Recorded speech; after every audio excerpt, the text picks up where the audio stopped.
नमस्कार, मैं भारत पंचवाल स्वागत करता हूं आपका राजीव टाइम्स में। आइए रुक करते हैं फास्ट टॉप न्यूज़ की ओर। नगर निगम की टीम ने आज शनिवार सुबह छोटी ग्वालटोली में खतरनाक व जर्जर मकान को तोड़ने की कार्रवाई की। दलबल के साथ निगम का अमला यहां पहुंचा और जेसीबी की मदद से खतरनाक हो चुके मकान को हटाना शुरू किया। इस दौरान आसपास लोगों की काफ़ी भीड़ जमा हो गई।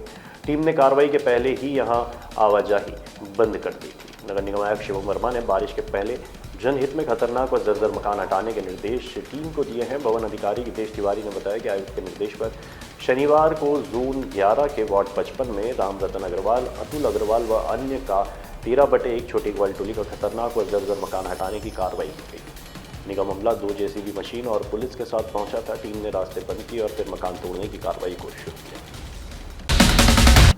प्रदेश के बड़बोले मंत्री विजय शाह द्वारा देश की बेटी कर्नल सूफिया कुरैशी पर तिगड़ेल गलत बोलू का असर देश भर में हुआ। मंत्री की निंदा, उनके खिलाफ धरना प्रदर्शन, पुतला दहन के साथ ये मामला सुप्रीम कोर्ट तक जा पहुंचा। उसी का असर है कि वे अब कहीं दिखाई नहीं दे रहे हैं। उनका मंत्री पद से इस्तीफा नहीं लिया जा रहा, बल्कि उन्हें बचाया जा रहा है। इसी कारण कांग्रेस ने उन्हें ढूंढ कर लाने वाले को इनाम की घोषणा की है। इंदौर कांग्रेस नेता विवेक खंडेलवाल, गिरीश जोशी ने बताया कि प्रदेश के मंत्री विजय शाह कर्नल सूफिया कुरैशी के खिलाफ अनर्गल बयान देने के बाद से विगत कई दिनों से गायब है।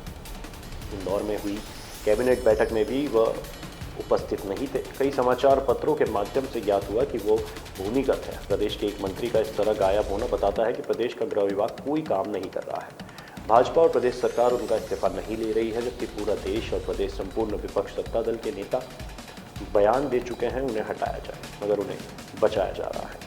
इसको लेकर आज शहर के प्रमुख चौराहों पर कांग्रेस ने पोस्टर लगाए। उस पर लिखा, गुमशुदा की तलाश, ढूंढ कर लाने वाले को उचित इनाम दिया जाएगा। जब तक विजय शाह का इस्तीफा नहीं होता, निरंतर कांग्रेस आंदोलन करती रहेगी। इंदौर में कोरोना के 2 नए मरीज मिले हैं। इनमें से एक की केरल की ट्रैवल हिस्ट्री मिली है। इन्हें होम आइसोलेटेड किया गया है और स्थिति सामान्य है। स्थिति गंभीर बने इससे पूर्व सभी को एहतियात बरतने को कहा गया है। सीएमएचओ बी सीतिया ने बताया कि दोनों मरीज 30 और 35 वर्ष के युवक हैं। इन्हें कोई गंभीर लक्षण नहीं है। दोनों को बुखार, सर्दी, खांसी थी। उन्होंने प्राइवेट लैब में चेक कराई।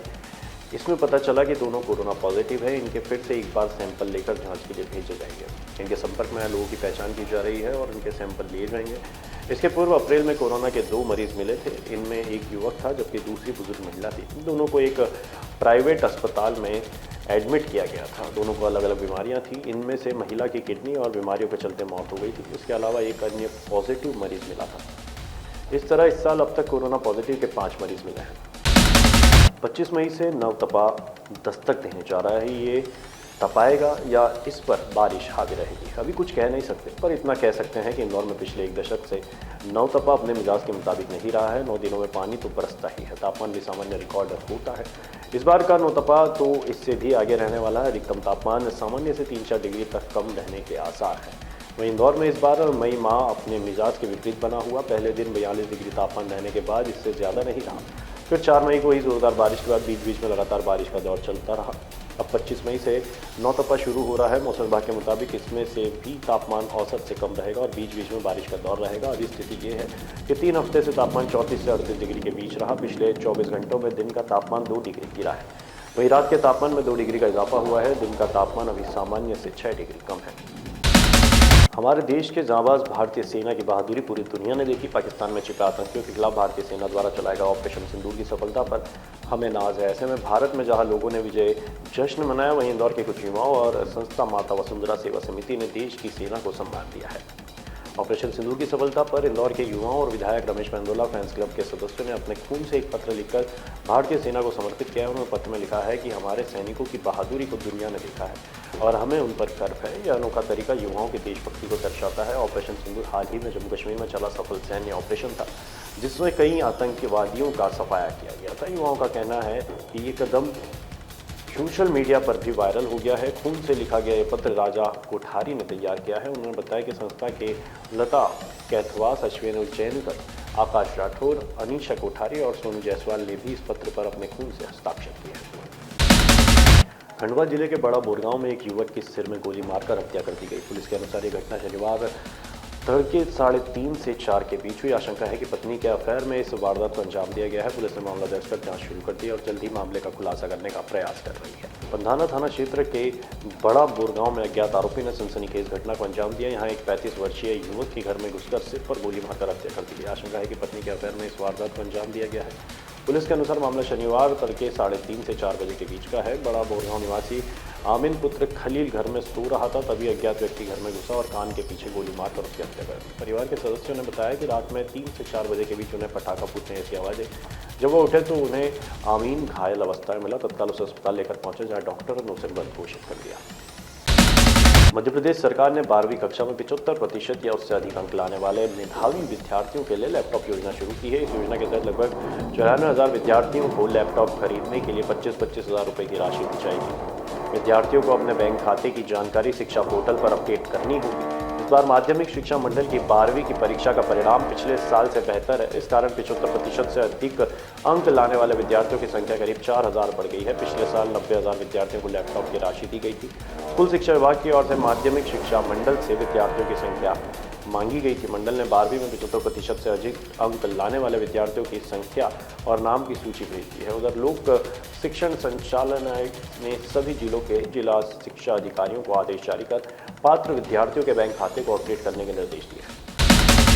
छत्तीसगढ़ के गरियाबंद जिले में एक 18 वर्ष की युवती की मौत के मामले में एक महिला को गिरफ्तार किया गया है। आरोप है कि महिला ने यीशु के नाम पर युवती का अमानवीय तरीके से उपचार किया, जिसमें गर्म तेल और पानी का उपयोग किया गया। पोस्टमार्टम रिपोर्ट में छाती की हड्डी टूटने और रक्तस्राव को मौत का कारण बताया गया है।